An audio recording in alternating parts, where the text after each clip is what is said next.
Sudah sembuh, bandar itu mati sendiri. Ibaratnya gini, orang yang udah sehat kan dia nggak perlu. Otomatis kalau barang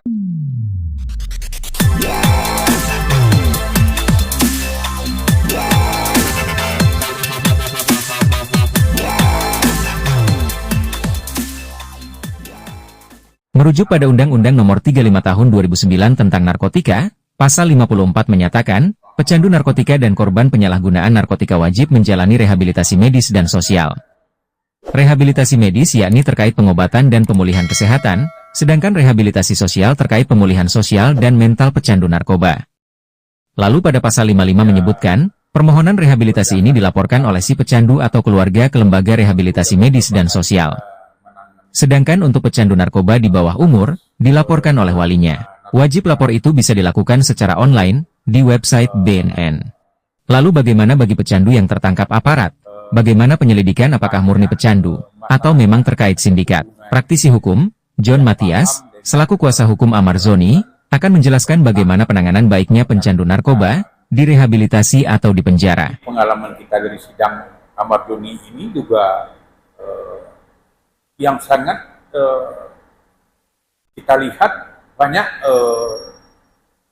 pemerintah memberikan peraturan untuk bagaimana supaya penyalahguna narkotika itu bisa tidak dilakukan penuntutan pidana. Ya dasarnya kan misalnya kan banyak ini kan orang kan pemakai narkotika ini kan banyak penyalahguna narkotika untuk diri sendiri itu kan banyak tidak mau dia menceritakan bahwa dia ini udah kena kecanduan narkotika. Nah, padahal itu kan ada aturan sebenarnya seperti PP 25 tahun 2011 itu kan tentang wajib lapor. Wajib lapor penyalahguna narkotika atau pecandu. Nah, jadi kan dengan adanya wajib lapor, dia akan melapor ke IPWL terdekat, ke BNN, BNP, atau rumah-rumah sakit yang ditunjuk, atau klinik yang ditunjuk. Nah, dasarnya nanti itu kan dia melaporkan diri, nah ini kan diproses untuk rehabilitasi. Nah, rehabilitasi itu dilaksanakan, itu tidak akan lagi ada tuntutan pidana. Jadi terhapus masalah proses hukum pidana dengan adanya melaporkan diri bahwa dia adalah penyalahguna narkotika untuk diri sendiri atau pecandu. Nah, itulah yang diatur di PP 25 tahun 2011. Secara PP yang membantu menjalankan sebagai praktisi, tapi kan juga ada prosedurnya. Kalau itu kan mindsetnya apa harus tidak wajib, apa ada lembaga yang lain yang melakukan itu? Apakah itu doang dia semakin? Yang jelas kan IPWL itu kan yang ditunjuk oleh BNN, BNP. Nah, jadi tidak terlibat dengan kepolisian. Nah, dia tidak terlibat dengan ya kejaksaan, dengan pengadilan juga, ya kan? Karena itu diatur juga di peraturan BNN nomor 26 2002 tentang rehabilitasi bina lanjut. Jadi itu dengan dilakukan rehabilitasi tersebut, dengan dia melaporkan diri, otomatis kan proses rehabilitasi kan langsung dilaksanakan. Jadi ini tidak perlu lagi diproses ke pengadilan dan proses pidana. Badan untuk berbagai, tapi tidak juga segampang itu badan kalau masih bandar-bandar besarnya merajalela Pak John bicara narkoba, kan mindsetnya penegak hukum kan berantas bandana dan pemasok. Mana nih? Ya kalau saya sih setuju kan. Fungsi rehab itu kan rehabilitasi sesuai dengan PP 25 tahun 2011 itu kan, wajib lapor pecandu narkotika itu kan nanti akan dilaksanakan rehabilitasi. Nah, kalau rehabilitasi dilaksanakan, Ya ibarat orangnya diobatin, berarti orang akan sembuh. Ya kan? Apabila orang sembuh, ya kan? Pasti orang nggak akan, siapa yang mau beli narkoba? Orang udah sembuh. Itu kan para bandar narkoba itu kan dia menginginkan orang ini tidak sembuh-sembuh, tidak diobati. Jadi otomatis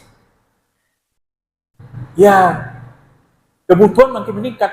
Kalau pecandu kan mungkin biasa dia pakai 1 gram, nanti bisa meningkat 2 gram. Nah, makin lama makin kecanduan sampai dia OD. Nah, tapi dengan diobati, dengan rehab itu dia mungkin ada gejala atau apa, ya kan? Nah, dia nanti datang ke IPWL, BNN, BNP. Nanti BNP kan akan langsung memproses ke apa? Ke rehabilitasi. Itu semua biaya negara. Dan dia juga tidak akan dijamin tidak akan dituntut secara pidana. Nah, jadi tidak akan diproses pidana. Tapi bisa membedakan pemakaian plastik gimana? Ya nanti kan setelah mereka melapor ke BNN atau BNP, ya nanti akan diasesmen. Diasesmen akan kelihatan nanti sampai di mana kecanduannya. Nah, itulah proses pengobatannya. Rehabilitasi ini kan ada rehabilitasi medis, ya non medis, dan rehabilitasi bina kelanjutan. Dia akan tahu posisi mana dia. Nah, jadi kalau dia masih medis, masih tingkatnya masih apa, ya prosesnya yang 3 bulan itu, ya kan kayak di Lido atau di RSKO atau di mana kan, yang dituju oleh pemerintah. Baik ada yang di swasta juga, tapi yang rekomendasi dari BNN, BNP. Jadi untuk menentukan pecandu itu ya kan asesmen medis di TAT. Tapi kan belum lama ini beredar ada bilang bahwa tetap narkoba itu sudah merajalela dalam sudah mengikuti jual belikan dengan poin utamanya bandar ini dinasakan dan pemakai itu benar harus direhab. Gimana? Ya memang ya kan sebenarnya kan penanganan kasus narkoba untuk bandar kan represif, tegas, ya kan? Untuk penangani pecandu dan pemakai penyalahguna itu kan humanis. Nah, itulah dilakukan rehabilitasi. Tidak ada dihukumkan hukum penjara, karena itu kan hukuman penggantinya kan rehabilitasi. Jadi kalau untuk bandar ya kita setuju dihukum tegas dengan represif dan hukuman berat. Tapi bandar ini akan mati, akan hilang apabila para pecandu narkotika untuk diri sendiri ini ya sehat, berarti kan dia nggak butuh lagi. Nah otomatis untuk apa dia mau beli? Karena dia udah sehat.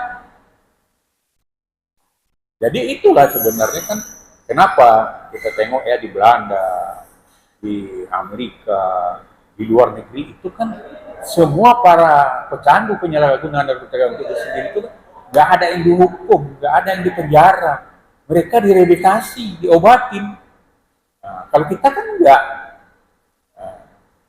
banyakan di penjara. Akhirnya kan banyak juga merugikan negara. Ya satu, biaya pemberantasan biaya BNN besar. Kemudian biaya dia di penjara juga menjadi besar.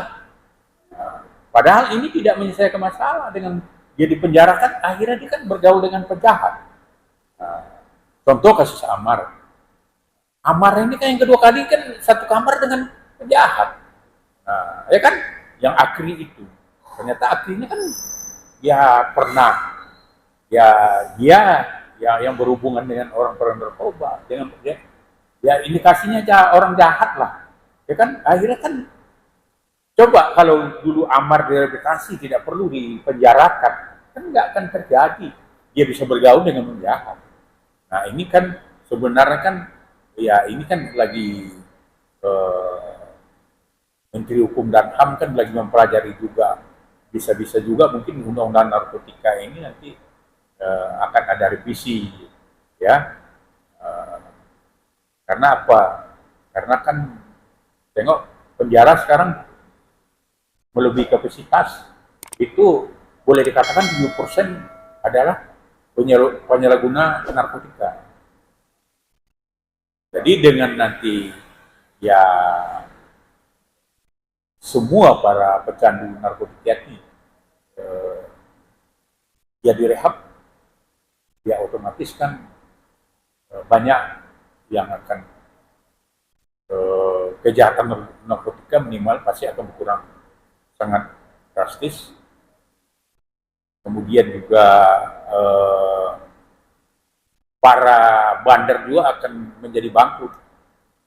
Saya nggak paham Pak yang senang sekarang saya lihat di jalan itu menengah ke bawah Pak Jokowi akhirnya menjual apa yang dia punya yang ada di situ kayak masalah kompor lah apalah nggak jauh beda dengan judi online gimana melihatnya? Ya kalau kita kan udah melihat ya efek dari apa narkotika ini kan udah jelas, efek negatifnya kan banyak, sangat banyak sekali, terutama untuk diri sendiri, ya, merusak kesehatannya. Kemudian dia kan sangat membutuhkan. Udah aku bilang, apabila dia tidak diobati kan makin meningkat. Nah karena makin meningkat, kemudian kan barang itu kan menjadi mahal. Nah, kalau orang ini kan apabila tidak dapat narkotika itu, ya kan dia bisa makin malah kambuh. Nah, ini kan harus dia cari kan. Nah, kalau karena kebutuhannya tinggi, ya kan harga jadi mahal. Itu kan udah pasti sesuai dengan ilmu dagang. Jadi otomatis memang itulah akibat negatif itu. Karena ya sekarang apalagi kan banyak kena narkotika ini kan generasi muda, nggak nyampe ada anak SD. Nah ini kan apabila bangsa ini generasi muda ini banyak pemakai narkoba, negara akan hancur. Karena SDM kita akan melempem. Kenapa? Ya dia tidak bisa lagi berpikir murni. Kenapa? Karena dia sudah dipengaruhi oleh kecanduan narkotika itu. Banyak dugaan penegak hukum itu disalahgunakan dalam tanda kutip ya kan barang bukti itu bisa disalahgunakan dialihkan atau dijual lagi Ya kalau itu ya itu oknum ya. iya Dalam undang-undang kan itu tidak diperbolehkan. Udah banyak juga yang dihukum. Contohnya Kapolda Sumbar, iya ya kayak ya inisial apalah T ya. Nah, kemudian banyak, tapi itu kan dihukum. Nah, itu yang menurut saya memang harus dihukum berat. Karena dia ini kan ibaratnya pagarnya untuk bagaimana narkotika ini tidak beredar. Nah, dia kan bagaimana membasminya, bagaimana memutus dari narkotika ini masuk ke negara kita. Nah, itu ada yang berbuat itu. Ya, kalau menurut saya semalam itu, ya kalau untuk hukuman Mr. T itu dia masih ada sisi kemanusiaan itu. Ya kan diukur seumur hidup. Ya padahal kan sebelumnya kan harus dihukum mati. Supaya kan ada efek jerah juga. saya lihat juga viral juga rasa-rasa tadi apa Gimana?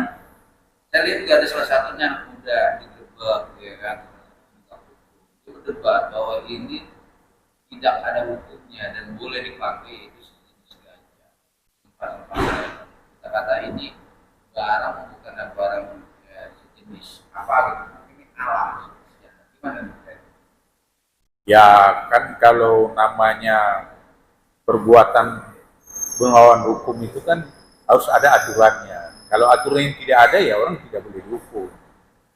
Jadi ya itu kan alibi aja dari seorang yang melakukan tindakan kejahatan narkotika, ya pasti alibinya ini nggak ada undang-undangnya. Itu kan nggak mungkin ya, nggak ada undang-undang itu terus polisi melakukan penangkapan. Itu udah melanggar ajas legalitas. Jadi itu pastilah ganja yang sedih itu kan sudah diatur dalam Undang-Undang Nomor 35 tahun 2011 tentang narkotika. Pasti ya polisi akan melakukan tindakan hukum apabila terjadi pelanggaran di undang-undang itu, pasal per pasalnya. Jadi keluarnya kalau nggak ada pasal itu ya otomatis ya nggak bisa, memang nggak bisa ditangkap. Juga ada dua daerah masyarakat sekarang masih beredar jualan dengan jenis apa sih yang harus ditinggalkan? Menurut itu penting nggak sih? Ya perkara narkoba yang selama ini gampang didapat. Ya ini sebenarnya kan untuk mengatasi ini memang harus ada perannya masing-masing. Ya peran dari BNN itu dia di samping melakukan tindak hukum kan dia harus juga bagaimana menghasilkan penyuluhan, mensosialisasikan. Begitu juga kan apalagi kan pemerintah kan udah menyadari bahwa pengaruh narkotika ini kan sekarang udah sangat luar biasa ya. Ini kan udah kejahatan yang luar biasa. Nah itulah kan seluruh Indonesia ini kan setiap kabupaten kan selalu ada BNP, Badan Narkotika Kabupaten, BNK, BNP, BNN, dan diwajibkan dianggarkan oleh Pemda-Pemda juga. Jadi itu udah disadari. Cuma kan ada yang belum bisa dilaksanakan itu seperti tadi itu, bahwa kan yang masih banyak ini sebenarnya undang-undang narkotika ini kan belum, hukum narkotika ini kan nggak dipelajari di fakultas hukum kan nggak ada dipelajari. Nah ini harusnya udah mulai harus diberi pelajaran, dikasih metode pendidikan mulai dari SMA, di fakultas hukum diwajibkan. Jadi otomatis kan masyarakat mungkin tahu. Sekarang ini masyarakat kan bingung. Bingungnya apa? Karena kan orang dia pecandu memakai narkotika untuk diri sendiri. Nah, tapi kan ditangkap. Ya kan? Ya, dia ditangkap langsung dijebloskan ke tahanan, ke penjara. Nah, ya kan? Nah, jadi masyarakat beranggapan, wah kalau saya ini pecandu narkotika ini kalau saya nanti ya melapor diri atau ya ibaratnya dia mau berobat, dia kan nggak tahu aturannya. Nah, padahal kan pemerintah ada, udah lama 2011 ada PP 25 ya tentang pengguna narkotika wajib melapor. Nah, dengan dia melapor itu, otomatis kan dia harus direhab, di asesmen dan direhab. Nah, nanti akan ketahuan sampai di mana, dan kemudian dia dijamin tidak akan dipidanakan karena dia sudah melalui proses itu. Dan kemudian ada juga di peraturan BNN nomor 26 tahun 2022, nah, itu peraturan tentang ya rehabilitasi bina kelanjutan. Untuk penegak hukum dari kasus kemudian ada kasih tembang tinggi karena kan banyak juga masyarakat komentar bahwa yang berduit bisa direhab, tidak berduit harus dijebloskan. Gimana Mbak? Ya kalau itu kan, kalau dari pengalaman kami ya, kita kan itu real bercerita aturan beracara kan, acara pidana ya kan, ya tapi kan banyak juga ketidaktahuan. Dan kemudian kan seharusnya undang-undang narkotika ini kan black spesialis, ya undang-undang khusus, penanganannya humanis. Nah kadang-kadang ini kan kebanyakan ya dari penilaian kita, penyidik yang di narkotika itu kan ya kalau banyak juga kita tengok bukan harusnya kan kalau spesialis kan khusus, misalnya kan Eksus, nah itu kan undang-undang khusus. Ya kan penyidik-penyidiknya kan banyak orang yang khusus-khusus yang udah punya pengalaman perbankan, ya kan. Nah kalau narkotiknya kan banyak penyidik-penyidiknya kan kalau menurut pendapat kita itu kan banyak orang reserse yang bukan kualitas bagus. Nah akhirnya ya itu tadi ya banyak ya kadang-kadang oknum yang melakukan tindakan ya seperti yang dibilang masyarakat itu, tapi bukan institusi itu benar karena dia kan menjalankan perintah undang-undang, tapi kan yang melaksanakan ya undang-undang itu kan nggak ada yang salah, tapi yang salah kan pelaksananya. Nah, jadi kalau menurut saya ya mungkin aja penilaian masyarakat itu mungkin pasti ada, tapi itu adalah oknum. Untuk itu ya kita ya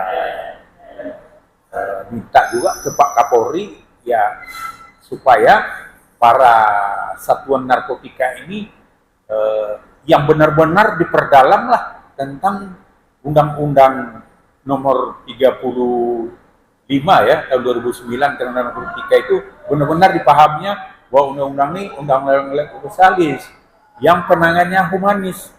Nah, bukan seperti hukum acara pidana kejahatan umum. Jadi ini yang banyak yang belum dipahami oleh para penegak hukum karena menganggap bahwa para pecandu penyalahgunaan narkotika ini kan dianggap seperti penjahat, melakukan kejahatan. Padahal kan undang-undang narkotika itu kan udah membagi, ya kan penanganannya. Ya kalau orang pecandu, ya kan penyalahgunaan narkotika untuk diri sendiri, nah ini kan rehabilitasi, rehabilitatif sifatnya kan. Nah kalau dia penjahat, regresif, ya ini ada pemberatan, ada hukuman yang berat. Nah, itu. Nah kalau ini kan banyak disamaratakan. Ya antara bandar dan apa, kadang-kadang kebanyakan itu antara bandar dengan penyalahgunaan narkotika itu satu sel lagi. Nah, kemudian di rutan juga begitu. Nah terus kan ilmunya makin bertambah jadinya kan. Yang pecandu ya akhirnya lama-lama jadi penjahat, pengedar dan penjual kan gitu. Pecandu wajib apa mau menariknya itu dari masyarakatnya di kalau kita orang ketika keluarga dari pecandu itu atau orang tua ketika anaknya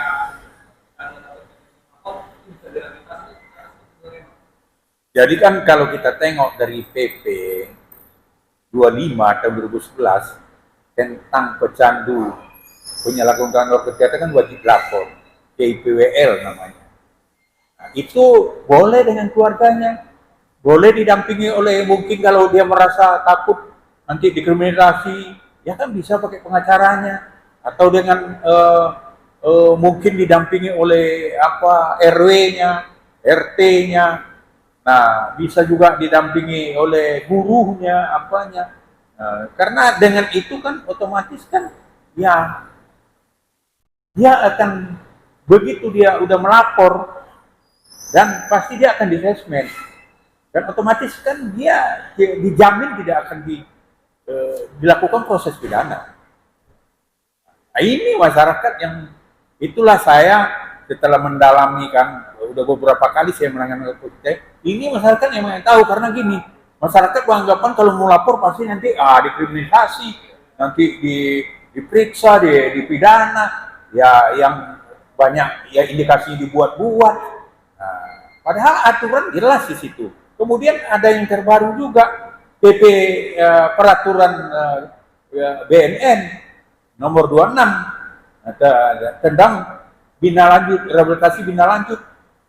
Nah, jadi itulah ya misalnya nih orang yang udah pulang namanya direhab, ya kan, misal udah selesai menjalani pidana kan, pidana narkotika, ya kan, seperti Ahmad Doni lah dulu ya, yang kedua ini. Harusnya kan dia ini kan lapor ke PWL, ya kan? Nah, namanya ya itulah bina lanjut itu. Nah, jadi dibina lanjutan gitu loh. Nah, ya kan, ibaratnya penyakit ya mungkin 3 bulan itu nggak selesai kan. Nah, harusnya begitu dia selesai dulu menjalani rehabilitasi kan nggak perlu harus dipidanakan lagi dibawa ke persidangan. Harusnya udah cukup, ya kan? Habis itu baru ya diadakanlah bina lanjut itu, pembinaan lanjut, rehabilitasi bina lanjut. Jadi pengobatannya tetap berlanjut sampai dia sembuh. Nah, tapi dia punya pegang tanda dia melapor ke BNN, BNP, PPWL itu. Jadi kan dia juga punya, apabila dia ditangkap di jalan, ya kan dia masih dalam binaan BNN, BNP, ya kan, di PWL setempat. Nah, jadi ibaratnya gini lah, seperti orang gila, ya kan? Nah, kan dia masih belum sehat tuh, kan dikasih kartu kuning kan. Nah, kalau dia melempar orang pakai batu kan yang disalahin siapa? Ya kan? Kan pasti yang disalahin ya kita, orang normal. Karena dia udah jelas ada, tinggal polisi begitu di BAP kan diperiksa, dia tunjuk kartu kuning. Ya paling dia dikirim lagi ke tempat dia di mana dirawat dulu. Nah, ini juga sebenarnya kan berlaku di undang-undang narkotika itu. Cuma masyarakat itu ya banyak takut. Nah, inilah yang kita kenapa kita ini berbicara itu sekarang ini kan supaya masyarakat tahu. Jadi kayak banyak juga artis-artis kan, ya indikasinya lah, ya kan, ya banyak lah yang kata orang kan gitu bahwa ya harus kan kalau udah memang kita ya udah melapor aja. PPWL itu wajib lapor supaya kita nggak dijamin tidak akan dipidanakan. Nah, jadi diobati. Nah, jadi kan akhirnya menjadi sembuh. Nah, kalau menjadi sembuh kan tidak butuh lagi narkotika. Nah, inilah sebenarnya kunci pemberantasan narkotika ini ada untuk penyalahguna dan penyalahguna untuk diri sendiri itu adalah rehabilitasi itu. Ya kan? Apabila sembuh, bandar itu mati sendiri. Ibaratnya gini, orang yang udah sehat kan dia nggak perlu. Otomatis kalau barang yang nggak beli, bandar mau hidup enggak? Jadi itulah yang sebenarnya harus dilaksanakan. Jadi sepanjang orang penyalahguna narkotika ini, dia selalu dipenjarakan. Ini narkotika nggak akan benang kusutnya nggak akan bisa selesai. Karena apa? Dia dipenjarakan. Nah, kemudian kita minta juga ke kepala rutan, lapas, ya, kemudian juga LP, ya, dan kemudian rutannya polisi, ya jaksa, ya, kita minta janganlah Pak penyalahguna narkotika untuk diri sendiri ini dicampurkan tahanannya dengan dengan bandar. Ya tolonglah dipisahkan, harus dipisahkan orang sakit dengan penjahat kan gitu. Penjahat iya, bandar narkotika itu kan adalah penjahat. Kalau orang penyelundup narkotika kan orang sakit yang memang perlu diobati.